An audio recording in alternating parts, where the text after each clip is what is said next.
Olá, olá, olá! Eu sou o Tadeu Rodrigues, esse é o podcast Literário Rabiscos. Obrigado você que está toda semana comigo.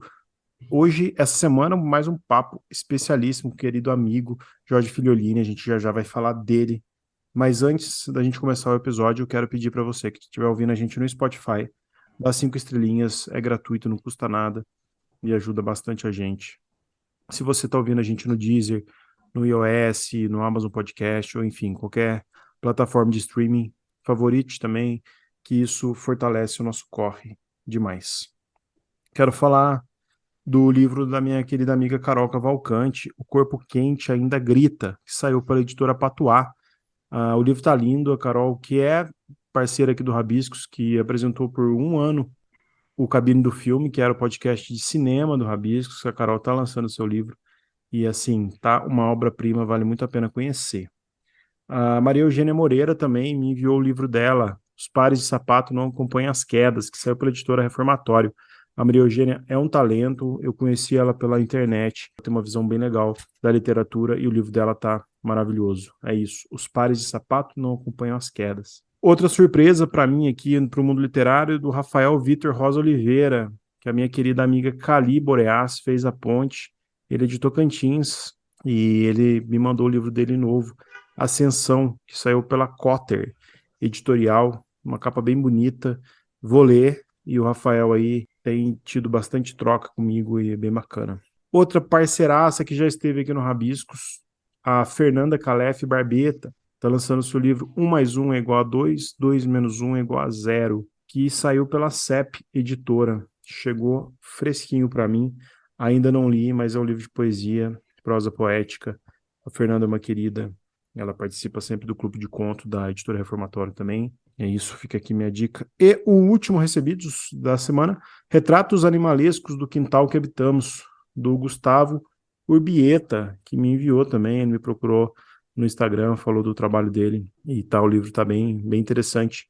Fica aqui de recebidos e sem mais delongas, vamos para o nosso papo com o cara que já é de casa, já teve aqui no Rabiscos, é um super talento, o Jorge sabe disso, ele para mim é um dos maiores contistas que tem contemporâneo, gosto real do livro dele, do jeito que ele fala, e o Muqueta, vocês não estão vendo, mas o meu tá tudo marcado, porque eu gosto muito das frases que o Jorge usa, do jeito que ele enxerga o modo de contar a história. Ele nasceu em São Paulo, é escritor, é editor, produtor cultural, tem um livro, publicou o livro Somos Mais Limpos pela Manhã, que saiu pela Demônio Negro, que foi finalista do Prêmio Jabuti. Falou aqui no Rabiscos quando ele tinha recém-lançado o livro Somente nos Cinemas, que foi muito legal o papo. Quem quiser voltar e ouvir, vale muito a pena. Acho que a Jéssica estava comigo, inclusive, na apresentação. Integrou aí, por último, a coletânea Pandemônio, Novas Narrativas entre São Paulo e Berlim, com um monte de gente incrível, a Cris Judar. E está lançando agora o Muqueta, que é uma série de contos onde ele apresenta problemas sociais, que ele explora as relações humanas, explora a relação com a cidade, enfim, tem até futebol nesse livro. Os personagens aí, situações que passaria como corriqueiras para uns, mas vivem surpresas e se colocam a pensar fora do ordinário. Isso, meu amigo, seja bem-vindo ao Rabiscos mais uma vez. Tadeu, boa noite, bom dia, boa tarde. Pô, é uma honra enorme participar mais uma vez do Rabiscos, sempre dando uma força. Você, com a Jéssica também, quando a Jéssica também participava. Pô, é uma honra enorme participar contigo, conversar. Você é um querido amigo, adoro conversar contigo. E, pô, estamos aí para falar um pouco dessa muqueta aí que eu lancei. E, aliás, eu queria só falar, o pessoal vai ver, mas quem participa também é o Francisco, aqui, Ah, o o Francisco está aqui. cachorrinho Vocês não aqui. estão vendo, mas é um pug. É isso? É um É um pug mesmo. pug, é A um Dília tá pugzinho, o por aqui, ó. Francisco. Ele tudo que eu faço, ele quer ficar perto para Ó, a saber o que eu Dília estou tá aqui fazendo. também, ó. Ah, tá ali também. Aqui, ó. Aí, ó, estão Eu juntos falei o aqui com nome a dela. gente. Esse episódio vai Nossa, estar bom para cachorro, então. exatamente. Vamos soltar os cachorros nesse Soltar episódio. os cachorros. Cara, queria falar com você como que esse ato de Somente nos Cinemas até o Muqueta, como que o Muqueta chega na sua vida e como, antes da gente falar dos contos propriamente dito, como que foi isso de decidir fazer mais um livro de contos e, enfim, como que foi esse processo? Então, depois eu lancei o Somente nos Cinemas em 2019. Pô, parece longe, mas era 4 anos, estava logo ali. e a gente nem sabia o que estaria por vir, né? Que é a pandemia. E durante a pandemia eu não queria fazer nada, sabe? Porque eu estava com uma ansiedade enorme, com medo do que a gente estava passando, que não conseguia ter paciência ou ter alguma sagacidade para escrever ou sentar e escrever, porque afetou muito a pandemia no meu processo de escrita e também no meu processo de vida, né? Ou na vida de todo mundo também. Só que, por eu estar muito tempo acordando, convivendo dentro de casa, no mesmo ambiente, na mesma rotina, começaram a aparecer fantasmas, vamos dizer assim, personagens fantasmas, que vieram um pouco me incomodar. No começo foi um incômodo, porque não sabia o que eles queriam, né? Esses personagens, o que eles queriam. E eu morei sozinho um bom tempo durante a pandemia, né? E eles vinham, vamos dizer assim, me fazer companhia. Só que eu não sabia o que eles queriam. E eles conviviam comigo toda hora, nessa minha solidão. Então, desde fazer almoço, ou dormir, ou tomar banho, eles estavam lá me perturbando. Então eu comecei a dar ouvidos a eles, né? Queria saber o que acontece, o que eles estão querendo fazer, o que eles querem de mim, né? O que eles querem de mim. E eu percebi que era falar, escrever, algo que eu sentasse e começasse a escrever alguma coisa relacionada à vida deles ou o que eles querem me falar. E é interessante que eu peguei um dia uma entrevista com a querida amiga e incrível escritora Maria Valéria Rezende, que ela disse que ela definiu o escritor de duas formas. A primeira é o escritor de janela e a segunda, o escritor de espelho. Isso me refletiu muito, porque nos dois primeiros livros, o Somos Mais Limpos pela Manhã e o Somente nos Cinemas, eu usava muito urbano, usava muito o cotidiano inédito, vamos dizer assim, antes da pandemia, porque a gente nunca sabe o que vai acontecer. E eu usava muito a rua, os sons da rua, o que as pessoas passavam, falavam ou agiam, desde a plataforma, numa plataforma do metrô, dentro do vagão do metrô, ou nas ruas, ou nas praças, ou nos bares que eu frequentava. E isso, durante a pandemia, eu não pude fazer, porque eu fiquei trancado em casa, então o cotidiano, a rotina foi sempre a mesma. Eu não tinha nada de inédito, nada que eu pudesse ter como ideia para elaborar uma história. E esse é o escritor de janela. Então, eu sempre me vi. Agora eu consigo dividir eu ser um escritor de janela com esses meus dois primeiros livros. E o Moqueta, foi mais um escritor de espelho, que eu pude entrar dentro de mim, ser mais introspectivo, criar mundos, criar histórias, personagens desses fantasmas que vinham me perturbar e que se tornaram amigos, né? Se tornaram pessoas que puderam transmitir algumas ideias que eu não estava tendo durante essa pandemia. E é uma coisa que eu adoro, sabe, Tadeu? E eu reparo ultimamente que o quão o ser humano é belo, é maravilhoso, tem as suas tristezas, mas o ser humano é incrível, porque desde os gestos, da, da fala, das roupas, da transformação que ele tem no mundo em que vivemos, e isso é muito bom para a gente que é escritor, de criar mundos, criar histórias, criar esses personagens. E eu comecei a entrar dentro de mim, nas minhas memórias, nos convívios que eu tive, do ambiente que eu comecei a relembrar, e fui transportando para os meus contos, né? E isso foi fundamental para a criação do Muqueta, porque são personagens mais introspectivos, são personagens mais reflexivos, são personagens que dialogam com o seu interior, vamos dizer, de uma alma, tentam cavar dentro do corpo, assim, até encontrar a alma, até encontrar o seu motivo de estar no mundo. E para mim foi fundamental. E eu ia falar também que, através dessa escrita, eu pude também pensar um pouco sobre a minha relação com a literatura, como que eu, como que é a minha convivência com a literatura. Eles esses personagens fantasmas se apoderaram do meu corpo, da minha visão e fizeram eu um pouco que esquecer o mundo tão caótico, pandêmico que a gente estava passando. Então, isso fez eu transformar alguns contos como mais calmos, mais relaxados do que eu estava fazendo anteriormente. Cara, eu sinto essa diferença, não somente pelos cinemas, que eu adorei, somente nos cinemas, com o Muqueta, dá para sentir, dá para notar a sua assinatura, fato. Você é um autor que tem uma assinatura muito forte, mas dá para sentir a diferença até do modo de abordar. E raramente a gente, no Rabiscos, passa ileso a pandemia. Porque como ela mudou as pessoas, principalmente as pessoas que trabalham com arte. Às vezes eu ouço pessoas falando assim, tudo já voltou ao normal, as pessoas já se esqueceram, não sei o quê. Eu acho que muitas pessoas sim, mas o pessoal da arte viveu um impacto muito significativo que reverbera o tempo todo. Não parou de reverberar.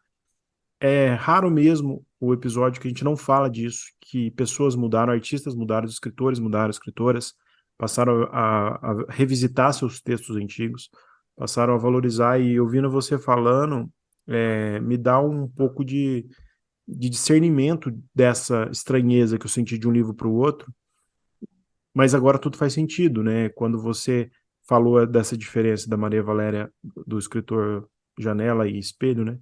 Tem todo Uhum. sentido, porque por mais que nós produtores de conteúdo cultural, sejamos sempre a esquina, né, os pontos que observa, mas a gente também se observa muitas vezes, né?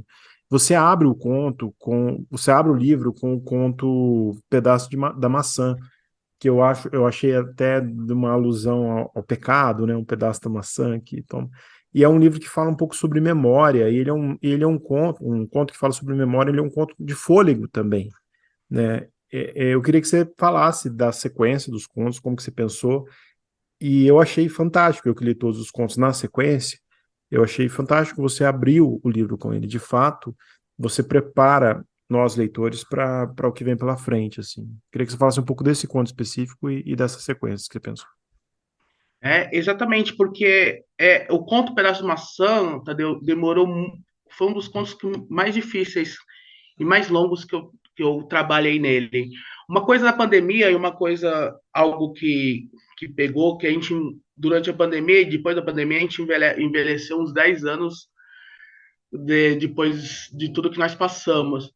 E é algo que eu comecei a respeitar as palavras e respeitar os personagens, porque esses personagens vinham me visitar e eu comecei a respeitar os personagens que eles vinham conversar comigo. E do começo de ser uma perturbação se tornou uma amizade com esses personagens. E esse personagem do Pedaço de Maçã, que contextualizando é a história de um senhor de 84 anos, que eu não especifico se ele tem alguma doença mental, se é Alzheimer ou demência, ou justamente porque ele está tendo um relapso de memória, assim, uma perda de memória gradual, devido à idade. Porque é algo também que passou por mim, e não é por causa que eu tenho 84 anos, mas é algo que passou por mim, porque por eu viver durante a pandemia, fiquei 2 anos realmente preso em casa, eu, eu também comecei a ter sempre essa rotina dentro do apartamento, igual olhando para a parede, não sei o que fazer. Comecei também a ter uma certa perda de memória, porque eu estava vivendo sempre a mesma coisa e a memória começou a escorrer da minha mente e isso atrapalhou um pouco a minha convivência comigo mesmo.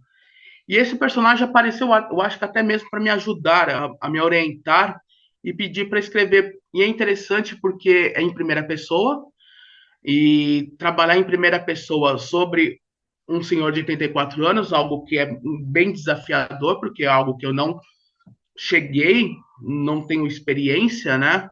Mas a literatura nos permite trabalhar com esses diversos aspectos e diversa faixa etária. Eu comecei a ver o que pode fazer essa fragmentação da memória, o que ela pode afetar a nossa convivência. E foi difícil eu escrever ele, porque vira e mexe, você tem que mexer no conto para que não fique muito é, estereotipado, que seja algo que também traga o leitor e o leitor não dispersa. Eu até passei esse conto para uma amiga minha, Morgana Kretzmann, querida amiga escritora, nossa amiga Morgana. Já teve aqui várias Eu falei, vezes. Morgana, eu não aguento mais escrever esse conto, porque eu também estou me perdendo nesses fragmentos desse personagem.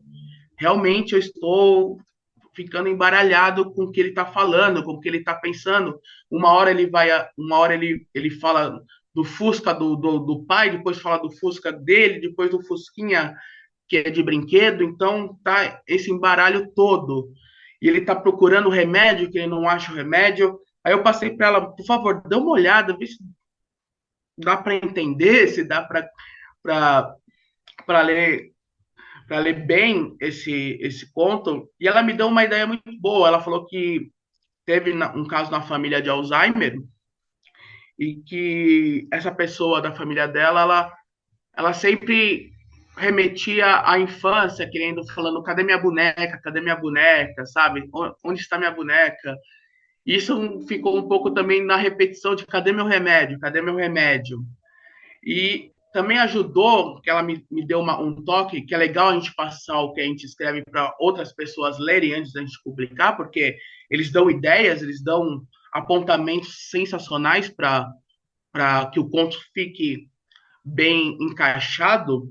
Ela também falou assim que precisava de um narrador que guiasse esse leitor nesse embaralho que o personagem tá fazendo durante o conto.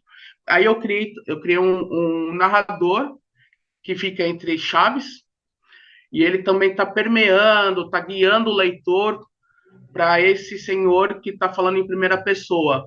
E o interessante também que muitas pesquisas que eu fiz relacionadas ao Alzheimer, a demência, li alguns artigos médicos. Para o meu entendimento, a gente não perde a memória completamente. Elas só ficam presas, que é de difícil acesso. E é interessante que eu coloquei entre chaves algumas passagens que ele não tem acesso, que está entre chaves, está trancado entre chaves, que é aquela falta de memória não consegue ter acesso. Então tem essa brincadeira também do desenvolvimento na narrativa. Foi um dos contos mais longos que eu falo de tempo de escrita e de editar ele também. E é um conto que eu acho maravilhoso, porque foi um desafio enorme entrar nesse labirinto memorialístico desse senhor que vinha me visitar aqui durante a pandemia.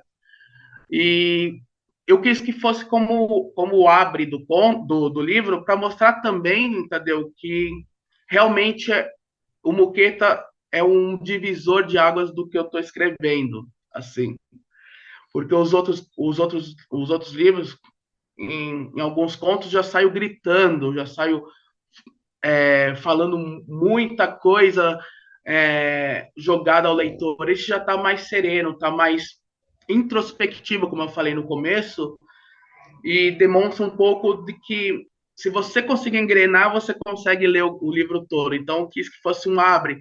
E o pedaço de maçã é exatamente isso que você falou, do pecado, que ele até fala numa citação do livro, do conto, que ele fala que as memórias são um pedaço de maçã, é onde estão todas as memórias do mundo. Então, a maçã lá desde Adão e Eva pegou toda a memória do mundo, assim, pelo ponto de vista dele. Então, realmente, é isso que eu pensei também, que é o pedaço de maçã que faz com que as memórias possam regar o cérebro para que ele volte pelo menos a pensar ou ficar um pouco alerta do que ele está convivendo nesse dia a dia que ele faz.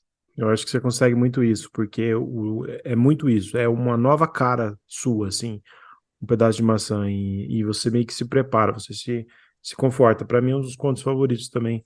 Eu gosto muito do Plano de Fuga também, que eu acho que ele, não sei se ele vem na sequência, enfim, mas ele é um conto que eu achei muito rico também, me remeteu muitas coisas, assim.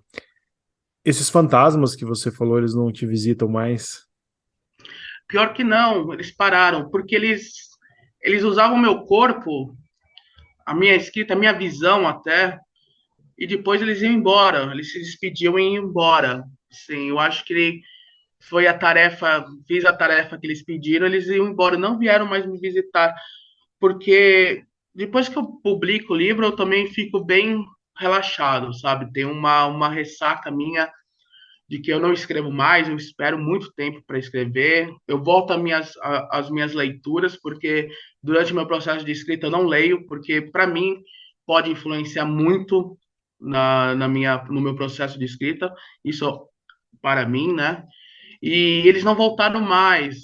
Eles fizeram a sua parte, eles foram embora, o Pet foi embora, então, que é o Pet é um dos personagens de um dos contos, eles já foram embora e que bom, porque foi missão cumprida que eu fiz, assim. E o Muqueta, o Muqueta eu tô adorando, assim, porque é um livro, a gente amadurece, é o terceiro, a gente amadurece e começa a ver o valor que a gente passou, o suor, né, o trabalho árduo que a gente fez para que o livro saísse, né, que o livro pudesse, os contos pudessem fazer do jeito que você pensou, sabe? Então é uma coisa bem bacana com Muqueta. Eu achei bem interessante esse meu lado introspectivo e mais relaxado na forma de escrever um livro. É, você fala do modo mais relaxado da forma de escrever, e eu entendo super já te conhecendo também, né? Além de ser seu amigo. E você coloca um óleo de tela de óleo. O que que eu tô falando errado? Não, imagina. Pintura. Uma pintura óleo sobre tela do século XIX, numa luta de boxe. E o livro já chama Muqueta. E já tem uma pessoa sangrando na capa através de uma luta. O que que você pensou com esse título, assim? Porque o livro chega também às pessoas que não te conhecem, as pessoas que vão se interessar ou não pelo aquilo que está vendo. Como que foi essa decisão? Então, eu estava procurando algo relacionado ao boxe mesmo, porque muqueta significa um soco forte, um murro, né? E é interessante que eu brinco porque a palavra muqueta surgiu porque graças ao meu pai, né? Porque quando eu era pequeno, meu pai falava assim: para, moleque, senão eu vou te dar uma muqueta. Então surgiu por causa do meu E tem a pai. muqueta de pão duro também, né? É, muqueta Lá de da pão moça. duro também, é muquirana, né?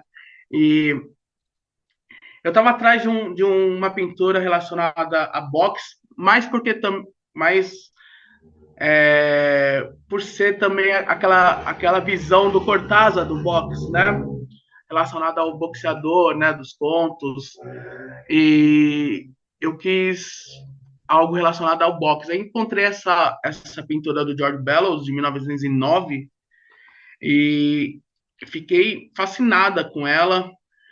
E fui procurar, fui ver a história dela, aí fiquei mais fascinado porque ele pintava muito, ele vivia em Nova York e ele pintava muito o cotidiano, a rotina. Aí vem o cotidiano de novo. A rotina, o cotidiano nova-iorquino do começo do século XX, né? E o boxe naquela época era clandestino, era proibido.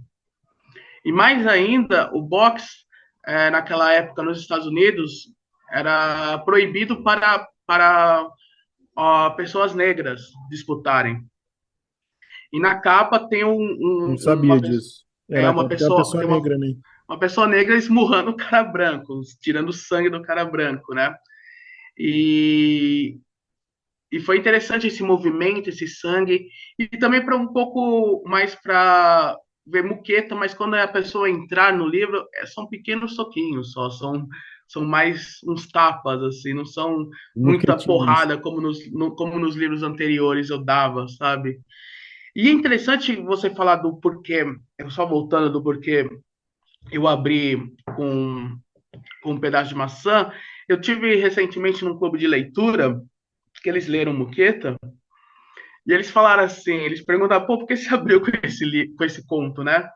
Porque é, foi muito difícil a leitura, eu pensava que o livro todo ia ser assim, e foi um pouco difícil de engrenar. Eu falei, mas porque eu não estou facilitando. Você está entrando aos poucos, tá um quarto escuro, tá no, naquele corredor escuro que você vai começar a entrar nesse Isso, processo justamente do isso. Você não livro. está facilitando. Muito, muito verdade essa frase. Não estou facilitando, eu não quis facilitar porque os personagens fantasmas que vinham me encher o saco não facilitaram. O período que eu estava vivendo não facilitou. Eu vou pegar na mão. O livro é bem escuro também, tem umas imagens escuras, para você começar a clarear a sua visão do que está acontecendo e você ser apresentado a esses personagens com calma. Eu gosto que a leitura seja mais calma, mais tranquila. Por isso, do tamanho também do livro, o tamanho é um tamanho pocket, entendeu? Porque eu gostaria que a pessoa lesse durante a cama, deitado na cama com facilidade, ou no seu dia a dia, pegando metrô, pegando ônibus, sentado numa praça com facilidade. Então ele tem esse formato pocket, um tamanho mais ou menos de tela de um Kindle, para ter esse acesso melhor na leitura do livro. Então foi um pouco essa minha ideia também no processo editorial do Ah, Muqueta. e tem um conto no meio aqui que é o Time do Coração. Ele Ah, sim, surge de repente, se eu não me engano, ele é o conto mais curto do livro. sim. E ele surge no meio de outras histórias. Parece que ele está colocado ali. Eu queria que você falasse dele também, especial. Então, o time do coração surgiu porque eu queria muito falar sobre futebol. É difícil, eu pensei assim em outros, nos dois últimos livros que eu publiquei, não tinha nada falando sobre futebol, nada. E futebol eu adoro, pô, é um momento tão próximo que eu tenho do meu pai também. Meu pai é corintiano, eu sou corintiano, então quando eu vou para São Carlos, que eles moram em São Carlos, no interior de São Paulo, é um momento que eu tenho mais aproximação do meu pai assistindo futebol com ele. E desde o Corinthians, a Série C, Série B, ele adora assistir futebol, ligas europeias, então sempre estou com ele, e é um momento bem marcante para mim. E eu quis trazer o futebol nesse livro. E esse foi um dos contos que eu narrei o futebol como pano de fundo. E mais interessante que o estilo, a formatação do conto não tem vírgula, não tem ponto final, né? Eu quis dar emular um narrador de futebol. Foi uma. Eu quis emular um narrador de futebol, principalmente narrador de futebol de rádio. Que ele fala tudo correndo que você quase não entende, só entende quando fala gol. Vai E atropelando, né? Faz vai propaganda no atropelando. meio ainda. E tem o único ponto e vírgula, vamos dizer assim, é quando ele fica falando toda hora meu irmão mais velho, meu irmão mais velho, meu irmão mais velho. Então é o respiro. Mas eu quis emular muito a narrativa de um futebol nesse conto. E uma relação entre irmãos, que eu também tem pouca coisa que eu escrevi sobre relações de irmãos. E eu quis trazer essa, esse convívio, essa elaboração de que nem sempre nosso irmão a gente a gente é obrigado a gostar, a gente é obrigado a amar. Tem uns irmãos que não se dão bem, que não se convivem, então não tem muito amor. Então eu quis fazer também esse conflito entre eles, entre esses dois irmãos. E tem lógico, no final, um motivo que faz desse irmão mais velho ser tão amargurado, tão rancoroso. Então, também há um pouco uma pitada do que a sociedade fez no pensamento das pessoas em relação ao o que o futebol também faz, esse antro machista, só de homens que não tem que mostrar sua fragilidade. Então também quis trazer um pouco essa relação como temática desse conto O Time do Coração. Muito legal. Ontem eu mediei o clube de contos da Reformatória, né? Que estou 2 anos lá com o Marcelo. Legal. E foi com o professor Mário Rodrigues, que é um excelente escritor, e o conto dele foi Dentro e Fora do Alçapão, que fala sobre futebol. Ele Uhum. pega a final do Santos na Libertadores e ele faz um comparativo de escritores com os jogadores do Santos. E ele falou isso que você falou, da proximidade que ele tem com o pai através do futebol. Não necessariamente isso que aconteceu com você, mas ele fala que o pai dele tinha uma linguagem muito difícil de convívio, linguagens diferentes, mas no futebol eles conseguiam falar a mesma língua e ter um momento de pai e filho mesmo ali. Então ele fala dessa coisa fraterna também, me remeteu muito isso ontem. Eu lembro muito do meu avô, pai do meu pai, que, nossa, eu tinha uns 5 anos, ele me levou pela primeira vez no estádio. E ele falou assim para mim: aqui você pode xingar à vontade, em casa não. Então tem isso também, que é aquela coisa do futebol de extravasar, e você ter os xingar junto com seu pai. Então tem esse momento de você concordar com alguma coisa que seu pai está falando.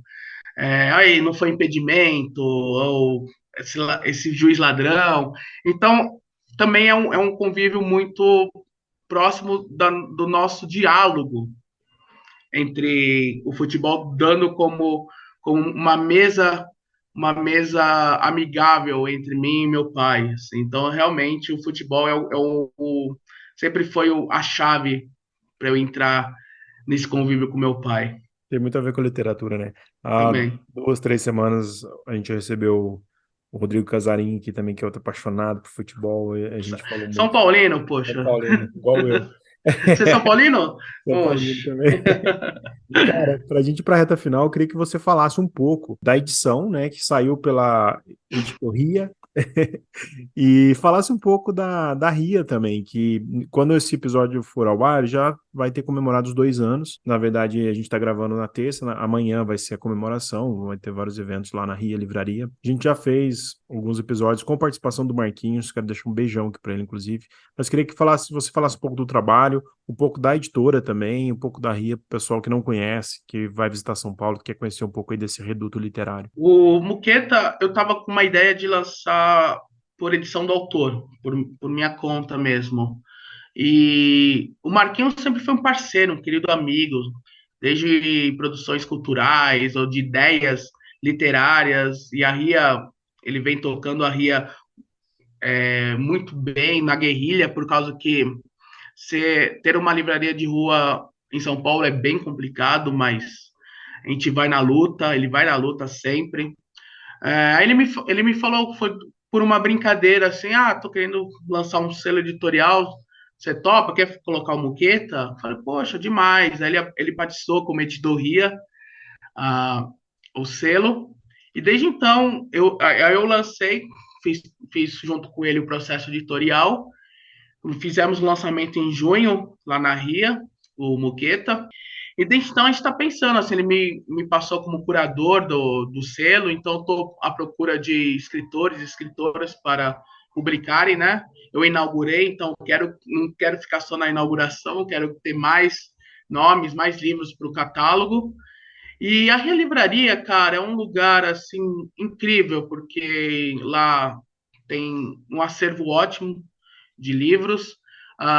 Tem um serviço de bar incrível com um pessoal sensacional que trabalha por lá. E tem eventos culturais muito bons, com desde pocket shows a lançamentos de livros do pessoal da nova leva da literatura, dos jovens que estão querendo lançar seu livro. Você falou aí no começo vários nomes bacanas que estão publicando seus livros. Tem cursos agora junto em parceria com a Balada Literária que a gente desenvolve lá. E, cara, é o nosso, para mim se tornou um point muito agradável para beber, conversar sobre literatura, sobre outras coisas também. Ali também eles passam futebol, a gente assiste uns jogos de futebol ali, muito bacana. Dia 1º de novembro, agora desse ano de 2023, a RIA faz 2 anos, então vai ter uma grande festa. Vou encher a cara lá, já tô até vendo. E é isso, cara, a gente tá. Queria muito estar lá amanhã, Pô, ia infelizmente eu ser não vou conseguir, incrível, mas Tadeu, ia pô, ser eu sou incrível. muito fã da Ria. Lancei meu É, livro lá, inclusive, também. Como é que você lançou, lembro, fui lá no foi lançamento lá, até. pô, foi legal pra caramba. Lá é bom, é um ambiente assim agradável, acolhedor, não só sobre literatura, mas de você sair de casa para querer ver pessoas, ver seres humanos, como eu adoro. Então é um lugar incrível, que eu sempre dedico, sempre estou junto do Marquinhos para fazer eventos, participação de processos culturais lá. E é isso, o Muqueta é um lançamento pela editoria, que foi muito bacana. E aquela coisa, eu sempre falei para o Marquinhos também, eu queria lançar esse livro e que tivesse um preço acessível também. Ele topou, falou, não, vamos nessa. O livro custa R$ 30 apenas, então é um processo muito bacana de você divulgar, de eu divulgar meu livro. Onde que eles te encontram? Onde que encontra o pessoal encontra o livro, quem tá ouvindo? Ó, em São Paulo, por enquanto, está na Ria Livraria e também está na Livraria na Nuvem, que é muito boa a livraria comandada pelo Roberto Socorro. E também eu vendo pelo meu Instagram, pelas minhas redes sociais, eu faço a venda e envio para todo lugar do Brasil. Que é uma coisa bacana de você encontrar a pessoa que está interessada em ler a sua obra. Então é muito legal esse diálogo com as pessoas e enviar, pô, é muito bacana enviar o livro para outros lugares. Foi livros para cidades que eu nunca fui, mas o meu livro foi. Eu acho isso fantástico. E outra coisa que eu adoro, que você falou que está marcado, você faz marcação. Putz, eu fico fascinado quando a pessoa faz marcação no, no livro, no Muqueto ou em outros livros meus. Eu falo, poxa, que incrível, porque será que.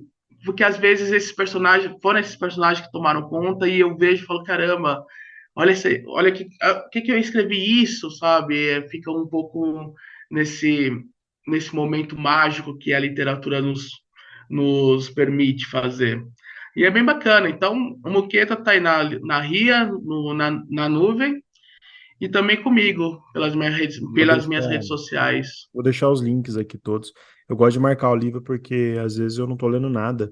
E eu Uhum. vou fuçando na minha prateleira, eu pego, abro o livro aleatório, vejo que eu marquei, leio só as marcações e guardo de novo. Para mim aquilo me dá É verdade, é significado bacana no pra momento, caramba. É muito me ajuda. bacana mesmo. Eu uso muito post-it. Eu Post-it. adoro também. Gostaria de indicar um livro de uma amiga minha, que Por favor. ela é fãzaça do Rabiscos. E aqui ela até falou, eu falei que ia participar, ela falou, manda um beijo para mim. Então, eu tô mandando um beijo para você, querida amiga Carla Ruiz. Carla E ela Ruiz. tá, Carla Ruiz. E ela tá fazendo parte de uma antologia que chama Filos Mulher, 37 escritoras neolatinas contemporâneas. Que interessante. Saiu pela Casa Filos. Vai para Casa Filos, sim, Isso, pela Jorge. Casa Filos. Está em pré-venda, então ela é uma das 37 escritoras que está lançando um conto dela lá. Que legal, Então cara. fica aqui essa lembrança aí, pessoal, para ler mais Pede para ela me escritores contar depois, contemporâneos vamos aí. trocar uma figurinha, quem sabe ela participa aqui também. Seria Fazer uma legal. arte aí, Seria mesmo. legal. Cara, obrigado. Pô, não tem nem palavras para te agradecer. Foi lindo o papo, como sempre. Espero nossos encontros pessoais. Seu livro tá maravilhoso. O pessoal de Obrigado. casa tem que conhecer os livros do Jorge, porque já te falei isso pessoalmente, falo aqui de novo. Você é um dos grandes contistas contemporâneos. Eu acho isso incrível, porque eu sou muito fã de contos, então me motiva muito literariamente também. E conte sempre comigo, e próximo livro já volta para cá. Aqui a cadeira sua é cativa. Ô, obrigado, Tadeu. Valeu mesmo. Pô, como eu falei lá no começo, é uma honra participar do Rabisco, conversar com você. Vai, eles Obrigado pararam mesmo. pelo Sempre saco, um né? prazer imenso, Tadeu. Valeu mesmo. Meu amigo, forte abraço. Logo, logo estaremos juntos. Um beijo a todos. Pessoal que quiser mandar dicas, sugestões, pode escrever para o podcastrabiscos@gmail.com, me procurar nas redes também. Todos os links que o Jorge falou vai estar aqui na descrição. E é isso, conheçam o Jorge, compre o livro que vale muito a pena. Um beijo a todos, bom dia, boa tarde, boa noite.